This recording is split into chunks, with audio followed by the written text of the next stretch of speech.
जरा सोचो, अगर तुम्हारी ज़िंदगी की सारी कमाई, शोहरत और ताकत एक पल में बेकार हो जाए और हादसे के बाद तुम जागो और देखो तुम जिंदा नहीं रहे।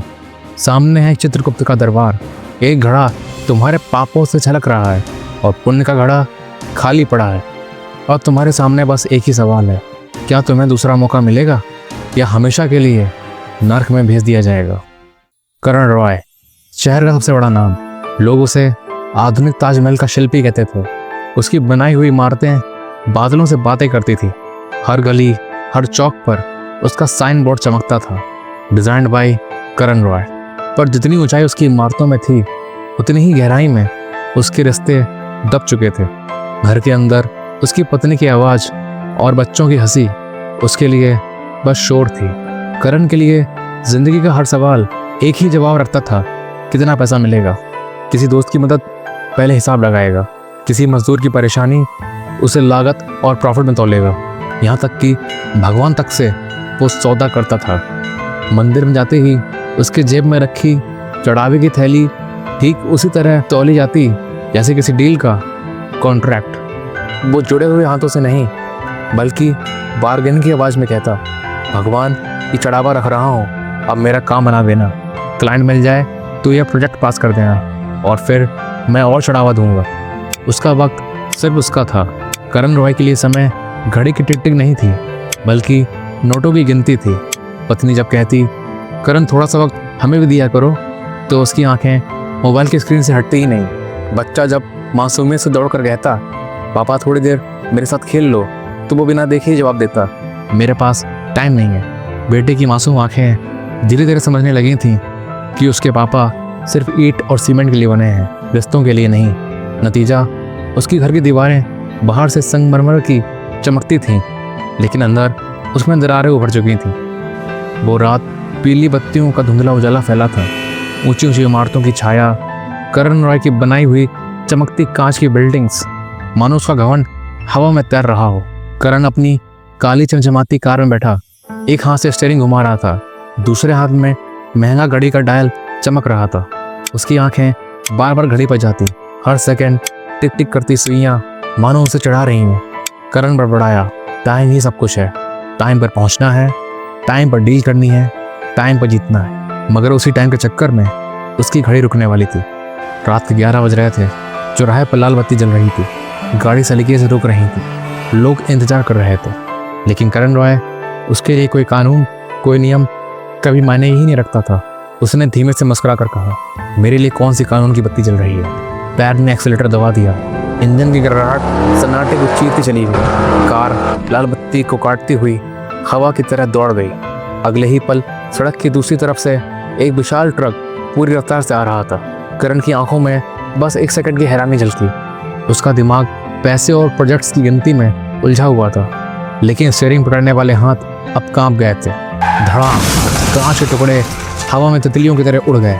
लोहे की गाड़ियां टकराईं, चिंगारियां फूटीं, हवा में धुएं और पेट्रोल की गंध घुल गई। लोग भाग कर पहुंचे। किसी ने चिल्लाकर कहा, अरे ये तो करण रॉय है, शहर का सबसे बड़ा आर्टिकेट।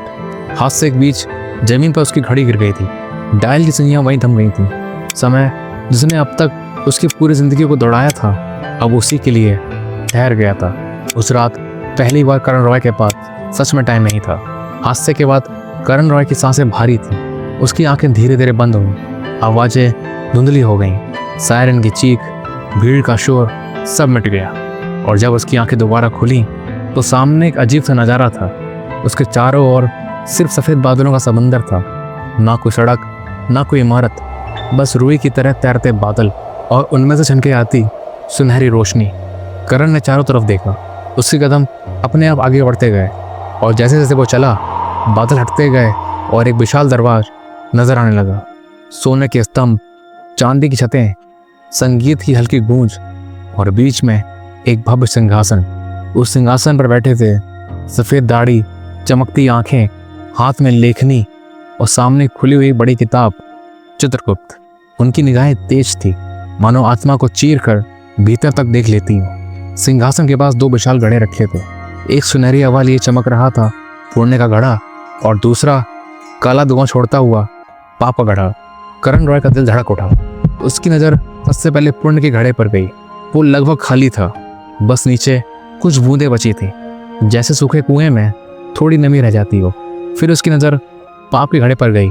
वो इतना भरा था कि ऊपर से छलकने को था, मानो हर लालच, हर धोखा, हर रिश्ता तोड़ना उसमें कैद हो। अचानक पूरा दरबार गूंज उठा। चित्रगुप्त की गहरी गंभीर आवाज हवा में फैली, करण रॉय, तेरे कर्मों का हिसाब देने का समय आ गया है।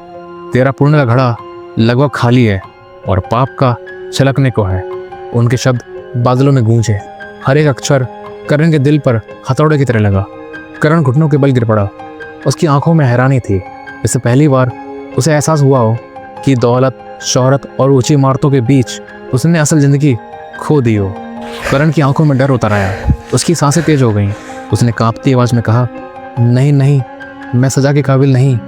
मैंने बहुत कुछ बनाया है, पूरे शहर को खड़ा किया है। मुझे एक मौका मिलना चाहिए, बस एक मौका, ताकि मैं सब कुछ ठीक कर सकूं।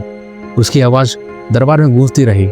बादलों में बैठे देवदूत और यमदूत उसे देखकर बोले, ये आदमी अब दया मांग रहा है। चित्रगुप्त ने गहरी सांस ली।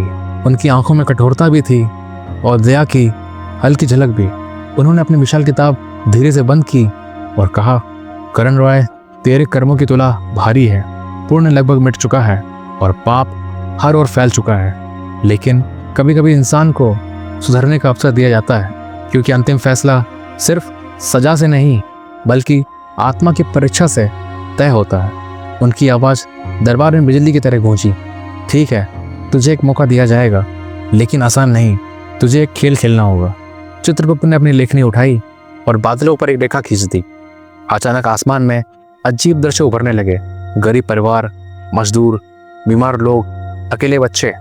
उन्होंने कहा, तुझे धरती पर अलग अलग परिस्थितियों में उतारा जाएगा, जहां तू किसी के सामने होगा, कभी गरीब के, कभी मजलूम के, कभी अपनों के। हर बार तेरे सामने दो रास्ते होंगे, एक आसान, दूसरा सही। अगर तू सही साबित हुआ तो तेरे पाप का घड़ा खाली होने लगेगा और तेरे पुण्य का घड़ा भर जाएगा। लेकिन अगर तू वही लालच और घमंड दोहराएगा तो घड़ा छलक जाएगा और तुझे दंड भुगतना होगा। करण के चेहरे पर पसीना छलक आया। उसकी आवाज़ धीमी पड़ गई। खेल? मतलब मुझे फिर से जीना होगा? चित्रगुप्त ने गंभीर स्वर में कहा, नहीं, तुझे जीने का मौका नहीं बल्कि आत्मा की परीक्षा का मौका मिलेगा। तेरे कर्म ही तेरी अगली मंजिल तय करेंगे। अचानक बादलों का समंदर हिलने लगा। तेज रोशनी ने करण को घेर लिया। उसका शरीर हल्का हुआ और वो नीचे गिरने लगा, मानो धरती पर फेंका जा रहा हो। उसके कानों में सिर्फ एक गूंज बची, तेरे हर फैसले पर नजर रखी जाएगी करण रॉय। बादलों से गिरता हुआ करण अचानक अपने घर के लिविंग रूम में खड़ा था। सब कुछ वैसा ही था जैसे हादसे वाली रात से पहले था। पत्नी हल्के स्वर में बोली, करण, आज थोड़ा वक्त दे दो। बेटा पूरे हफ्ते से तुम्हारा इंतजार कर रहा है। बेटा तोड़ता हुआ आया और मासूम आंखों से बोला, पापा, थोड़ी देर मेरे साथ खेल लो। लेकिन करण की नज़रें अब भी लैपटॉप की स्क्रीन और मोबाइल पर टिकी थी।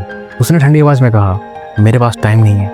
पत्नी की आंखों में निराशा उतर आई। बेटा चुपचाप खिलौना जमीन पर रखकर कमरे से चला गया। अचानक आकाश गड़गड़ाया और बादलों में बड़े घड़े दिखाई दिए। पाप के घड़े में काला धुआं भर गया। चित्रगुप्त की आवाज़ गूंजी, तूने वही गलती दोहराई करण रॉय। अगले ही पल करण सड़क पर चल रहा था। रात का समय था। अचानक सामने एक बूढ़ा राहगीर लड़खड़ा कर गिर पड़ा। लोग घबरा कर मदद मांग रहे थे। कोई है, जरा उठाने में हाथ बढ़ा दो। करण कुछ सेकंड रुका। उसने देखा बूढ़े की सांसें टूट रही हैं, पर उसके मन में वही पुरानी आवाज़ आई, मुझे क्या लेना देना, मेरे पास समय नहीं है, मुझे अपनी दुनिया संभालनी है। वो आगे बढ़ गया। बूढ़े की चीख पीछे छूट गई और तभी आकाश से फिर आवाज़ आई, तूने करुणा की जगह उपेक्षा चुनी, तेरा पाप और बढ़ गया। पाप का घड़ा और काला हो गया। अब करण एक बड़े कॉन्फ्रेंस रूम में था। टेबल पर एक मोटा सा अनुबंध रखा था। क्लाइंट ने कहा, बस साइन कर दो, लेकिन एक कंडीशन मत बताना, वरना डील टूट जाएगी। करण के सामने दो रास्ते थे, सच बोलकर सौदा गवा देना या झूठ बोलकर करोड़ों कमाना। उसने पेन उठाया, पल भर रुका और फिर झूठी मुस्कान के साथ कागज पर साइन कर दिया। तुरंत आकाश गरजा, घड़ा पूरी तरह से भर गया और उसमें से काला तरल बाहर छलक पड़ा। चित्रगुप्त की गर्जना हुई, बस तेरे हर इम्तिहान का एक ही परिणाम है, असफलता। तेरे पाप का घड़ा छलक चुका है करण रॉय, अब दंड निश्चित है। करण घबरा कर चारों तरफ देखने लगा। उसका चेहरा पीला पड़ गया। उसकी आत्मा चीखी, नहीं, मुझे एक मौका और दो, मुझे समझने का वक्त दो। लेकिन दरबार की गूंज स्पष्ट थी, वक्त अब तेरा नहीं रहा करण रॉय, अब तुझे दंड मिलेगा। करण का शरीर कांप उठा, उसकी आंखों में भय, पश्चाताप और लाचारी तैर रही थी। उसके गले से चीख निकली, लेकिन दरबार के बीच सिर्फ सन्नाटा गूंज रहा था। अचानक उस विशाल दरबार में हलचल हुई। सैकड़ों देवदूतों की गूंज के बीच एक मधुर आवाज सुनाई दी, हर आत्मा को एक अंतिम अवसर मिलना चाहिए। वो स्वर करुणा से भरा था। चित्रगुप्त ने गंभीर निगाहें उठाकर देखा और फिर धीमे से सर हिलाया। ठीक है करण रॉय, तुझे एक आखिरी मौका दिया जाएगा। अगर तू इस बार सफल हुआ तो तेरे पाप का हिसाब बदल सकता है। एक तेज रोशनी ने करण को घेर लिया। उसका शरीर हल्का होकर फिर से नीचे गिरा और जब उसने आंखें खोली तो खुद को एक अस्पताल के वार्ड में पाया। सामने 2 बिस्तर थे, एक पर उसकी पत्नी लेटी थी, चेहरे पर ऑक्सीजन मास्क, आंखें अधखुली, होंठ सूखे हुए, और दूसरे बिस्तर पर उसका बेटा पड़ा था। नन्ही सांसें मशीन के सहारे चल रही थीं। बच्चे की मासूम आंखों में दर्द था, फिर भी उनमें उम्मीद की हल्की सी चमक थी। डॉक्टर गंभीर चेहरे के साथ बोले, दोनों की किडनी फेल हो चुकी है, लेकिन फिलहाल ट्रांसप्लांट के लिए एक ही किडनी मिल सकती है। तुम्हें फैसला करना होगा, पत्नी को बचाओगे या बेटे को। ये सुनकर करण का दिल कांप उठा, उसकी आंखों में आंसू भरा है। वो बिस्तरों के बीच खड़ा होकर बेकाबू हो गया। नहीं, मैं किसी एक को कैसे चुनूं? ये दोनों मेरी सांसें हैं, मेरे जीने का कारण है। मैं कैसे फैसला करूं कि कौन जिए और कौन मरे? उसके हाथ कांप रहे थे, उसका चेहरा पसीने से भीग गया। अस्पताल की घड़ी की टिक टिक उसके दिल पर हथौड़े की तरह बज रही थी। डॉक्टरों ने कहा, समय बहुत कम है, हमें तुरंत निर्णय चाहिए। करण कुछ पल चुप खड़ा रहा, फिर उसने अपनी आंखें बंद की। बीते सालों की सारी गलतियां, लालच, उपेक्षा एक एक करके उसकी आंखों के सामने घूम गईं। बच्चे की मासूम हंसी, पत्नी की थकी हुई आंखें और उसका अपना ठंडा जवाब, मेरे पास टाइम नहीं है। उसकी आत्मा टूट गई। उसने गहरी सांस ली और कांपते आवाज में बोला, अगर यही विकल्प है तो मेरी दोनों किडनी ले लो।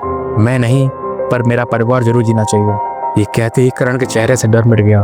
उसकी आंखों से बहते आंसू मानो अब उसके सारे पाप धो रहे थे। डॉक्टर इस तब खड़े रहे और तभी अस्पताल के कमरे में एक अनकही रोशनी फैल गई और ऊपर आसमान में पाप का घड़ा हल्का होने लगा और पुण्य का घड़ा पहली बार चमक उठा। करण का चेहरा पीला पड़ चुका था, उसकी धड़कन धीरे धीरे रुक रही थी। डॉक्टरों की घबराई निगाहें एक दूसरे से टकराईं और किसी ने कहा, हम उसे खो रहे हैं। और उसी क्षण चारों ओर की सफेदी मानो पिघल गई। ऑपरेशन थिएटर के बीच अचानक आकाशीय आभा फैल गई और उसी रोशनी से प्रकट हुए चित्रगुप्त। उनकी आंखों में गहरी शांति और संतोष था। उन्होंने करण की आत्मा की ओर देखते हुए कहा, करण रॉय, यही असली परीक्षा थी, निस्वार्थ बलिदान, जहां तूने अपनी सांसें दांव पर लगाकर अपने अपनों को चुन लिया। तेरे पापों का घड़ा खाली हो चुका है, तू अपने कर्मों से मुक्त हो चुका है। चित्रगुप्त ने अपना हाथ उठाया और एक सुनहरी किरण करण की आत्मा में समा गई। उसकी रगों में फिर से प्राण लौट आए। करण ने झटके से आंखें खोली। चारों ओर वही अस्पताल का कमरा था। उसके पास खड़ी उसकी पत्नी मुस्कुरा रही थी। उसकी आंखों में राहत के आंसू थे। बेटा दौड़कर उसके गले से लिपट गया और बोला, पापा आप वापस आ गए। करण ने कांपते हुए अपने बच्चे को बाहों में भर लिया। उसकी आंखों से आंसू बह रहे थे, लेकिन इस बार वो आंसू डर के नहीं बल्कि कृतज्ञता और प्रेम के थे। उस दिन के बाद करण रॉय कभी पहले ऐसा नहीं रहा। अब वो सिर्फ इमारतें खड़ी करने वाला आर्किटेक्ट नहीं था, बल्कि रिश्ते संभालने वाला इंसान बन चुका था। अब उसके लिए सबसे ऊंची इमारत भी अपने बेटे की मासूम हंसी से ऊंची नहीं थी। सबसे बड़ा कॉन्ट्रैक्ट भी पत्नी के साथ बिताए गए कुछ पलों से बड़ा नहीं था। वो मंदिर जाता तो भगवान से सौदेबाजी नहीं करता, बल्कि सिर झुकाकर दिल से प्रार्थना करता, धन्यवाद मुझे जीना सिखाने के लिए। शाम ढलती करण ऑफिस से घर लौटता, लैपटॉप बैग को कोने में रखकर सीधा अपने बेटे के पास जाता। बेटा खिलौने लेकर दौड़ पड़ता, पापा आज हम सच में खेलेंगे ना? और करण मुस्कुराते हुए कहता, हाँ बेटा, अब मेरे पास तुम्हारे लिए हमेशा टाइम है। पत्नी पास बैठकर देखती, आंखों में संतोष की चमक होती और करण हल्की हंसी के साथ कहता, जिंदगी सच में यही है। कभी कभी इंसान को मरकर जीना पड़ता है ताकि वो समझ सके कि असली जीना क्या होता है। करण रॉय की कहानी सिर्फ उसकी नहीं है, ये उन सबकी कहानी है जो ज़िंदगी को पैसे, काम और अहंकार के तराजू में तौलते हैं। याद रखो, पाप और पुण्य के घड़े ऊपर गिने जाते हैं, मगर इंसानियत का हिसाब यहीं धरती पर लिखा जाता है। तो उम्मीद है आपको ये कहानी अच्छी लगी होगी। अगर आपको ये कहानी अच्छी लगे तो इस चैनल को लाइक करिए और सब्सक्राइब। Thank you.